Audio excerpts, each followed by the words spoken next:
안녕하십니까. 반갑습니다. 교남 김영만입니다. 자, 교남연소의 영상 중에 천자문 시리즈로 쭉 올라가고 있죠. 해서 천자문을 가지고 창작하는 방법을 영상을 제작하고 있는데요. 천자문 말고 이제 천자문이 아니라 서체가 해서체 말고 예서로 된 천자문을 이제 오늘부터 첫 시간을 가질까 합니다. 이제 앞에 영상에서 이제 쓰는 걸 보셨겠지만은 해서와 다르게 아, 해서는 이렇게 활자를 봐도 보면은 어느 정도 그 자형이 유추가 되는데 예서 처음 접하시는 분들은 자형 자체가 굉장히 생소할 수도 있어요. 이런 경우에 한자 한자 이렇게 그 형태를 모양을 외우는 게 중요하다고 우선적으로 말씀드리고 시작하겠습니다. 보통 이제 그 해서 같은 경우는 우리가 일반적으로 좀 이렇게 세로로 긴 이런 형태를 취한다 그러고, 예서 같은 경우는 옆으로 이렇게 좀 납작한 형태를 취한다고 보통 우리가 얘기를 하죠. 그러니까 기본 그 구성 자체가, 서체의 구성 자체가 조금 다르다, 이제 이렇게 말씀드릴 수가 있고요. 그리고 이제 여기서 그 굉장히 중요한 얘기지만 중요한 얘기예요. 보통 가로획을 쓸 때 가로획이 굉장히 길어야 된다. 네, 가로획이 많이 길다. 쓰다 보면 가로획이 자꾸 짧아질 수가 있어요. 그거는 가장 기본적인 거니까는 반드시 숙지하시기 바랍니다. 앞에 그 이제 저희 영상 그 해설을 보신 분들은 금세 아시겠지만은 앱 자전을 통해서 그 자형을 찾아가면서 내가 기본적으로 알고 있는 거 이외에 다른 형태의 모양은 어떤 게 있나도 살펴보는 시간을 역시 예서에서도 같이 가져볼까 합니다. 자, 우선 이제 앱 자전을 켜놓고요. 잠시만요. 자, 이렇게 해서 이제 앱을 꺼내놓고, 이게 이제 수채별로 이제 쭉 나오니까, 자, 천자부터 찾아보겠습니다. 자, 그럼 하늘천. 이 방법은 다들 아시죠? 자, 해서 말고 예서. 자, 그럼 모양을 보면은 굉장히 다양한 형태를 가지고 있죠. 네, 이렇게 좀 질박하게 쓰는 것도 있고, 좀 세련되게 쓴 부분도 나오고. 그런데 앱 자전은 차형이 그렇게 많이 나오진 않아요. 차형이 많이 나오지 않고, 그리고 이제 이 파인 부분 같은 데서 굉장한 차이를 많이 느껴요. 이 느낌에 따라서.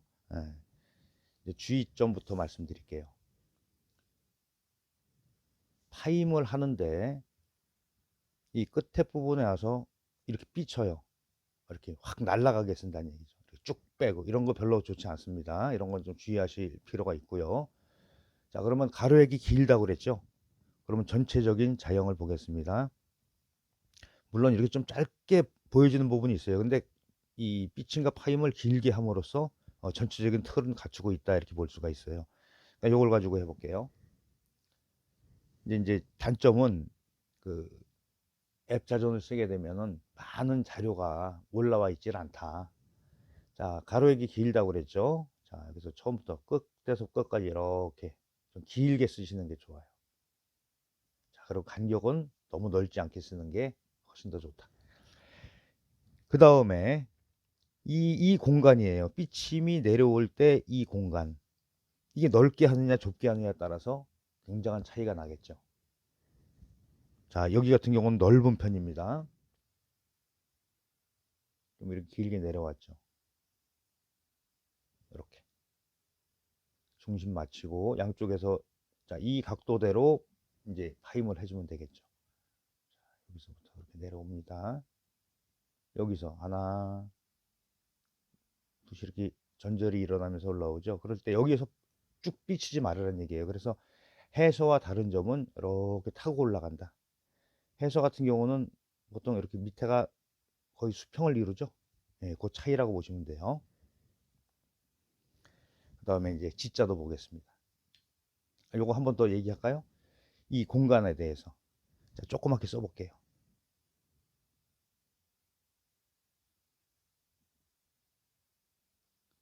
비트게 했을 때 느낌과, 그렇죠? 여기서 리듬이 굉장히 탔죠. 그렇게 굉장히 다른 느낌을 받을 수가 있어요. 예, 그런 건 이제 취사 선택하시면 돼요. 그리고 이제 땅지자. 땅지자는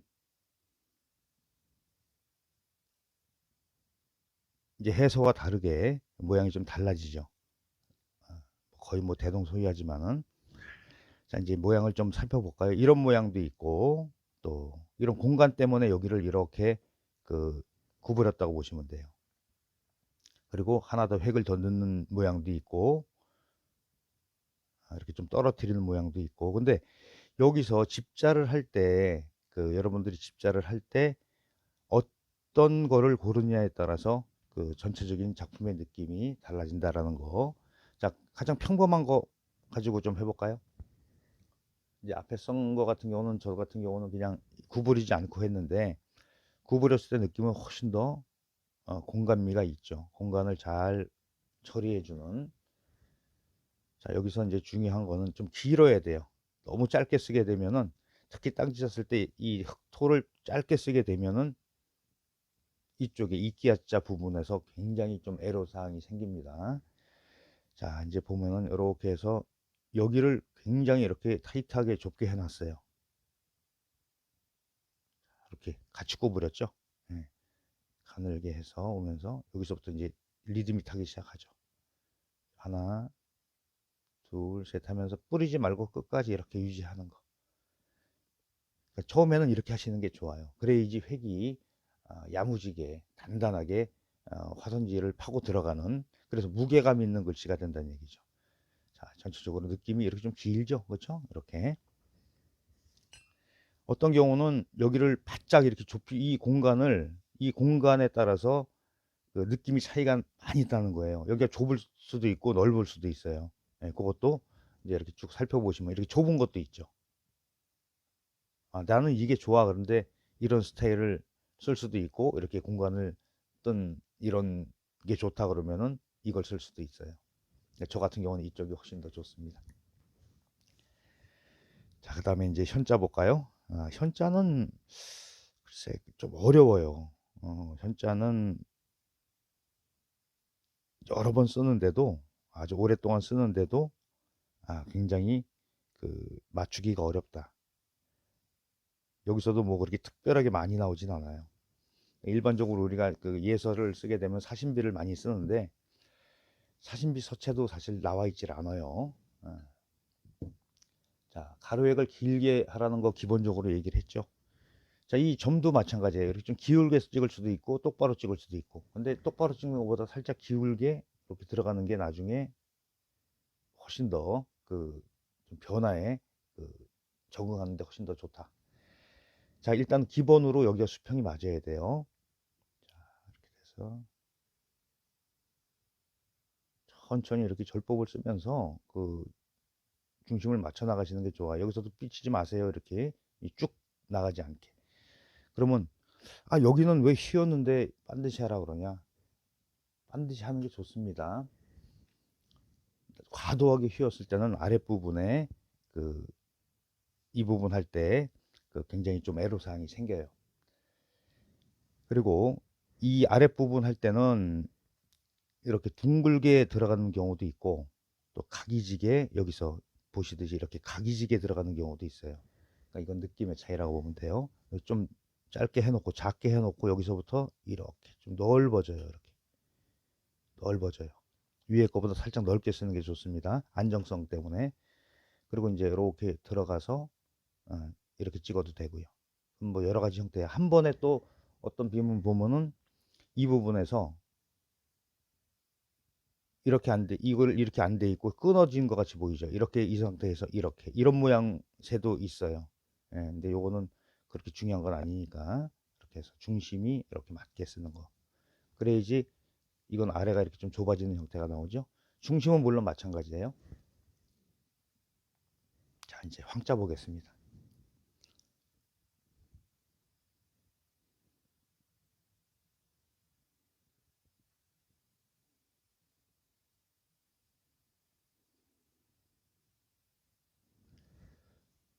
여기서는 이제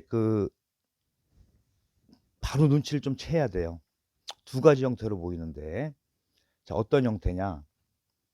가로액에 비해서 아랫부분, 이 네모 부분이 작게 되는 경우가 있고, 또 이렇게 거의 뭐 파임이랑 별반 차이 없이 이렇게 쓰여지는 경우가 있어요. 근데 이렇게 쓰게 되면 굉장히 좀 방정한 느낌은 나지만 좀 세련미는 좀 떨어질 수 있으니까 그것도 역시 취사 선택을 하시면 된다고 봅니다. 자, 이제 하나 골라 볼까요? 보통 우리가 이제 사심비를 주로 많이 보는데, 가로액이 굉장히 길면서 위에 획과 맞추는 그런 형태를 볼 수가 있어요. 그러니까 사심비는 거의 뭐 예서의 교과서다 이렇게 다들 일컬어져 있으니까는 사심비 위주로 보시는 것도 나쁘지 않을 거라고 생각합니다. 자, 이렇게 걷죠. 이렇게 해주고, 자, 굉장히 길어요. 천천히 이렇게 해서 만들면서, 자, 이렇게 왔죠. 자, 그러면은 기준이 어디가 되냐면 위에 이 가로획 첫 번째 획이 기준이 된다고 보시면 돼요. 여기에 맞춰서 이렇게 쓰시면 돼요. 이건 올라가도 되고 안 올라가도 돼요. 근데 써놨을 때 공간이 조금 여기는 좀 여기가 비는 게 좀 안 좋아 그러면 살짝 이렇게 올리셔도 되고 완전히 붙이셔도 되고 그러면 훨씬 이 공간이 처리가 되겠죠. 이제 제가 설명드릴 땐 요거보다 살짝 작은 듯 쓰라는 얘기예요. 이거보다. 예. 그리고 양쪽 끝에 이렇게 유격이 좀 있을 때 밑에 점 2개 들어가는 게 이렇게 해서 이 끝 맞추고 이렇게 했을 때 이쪽까지 이렇게 나오게 되면은 안정적인 형태를 취한다 이거죠.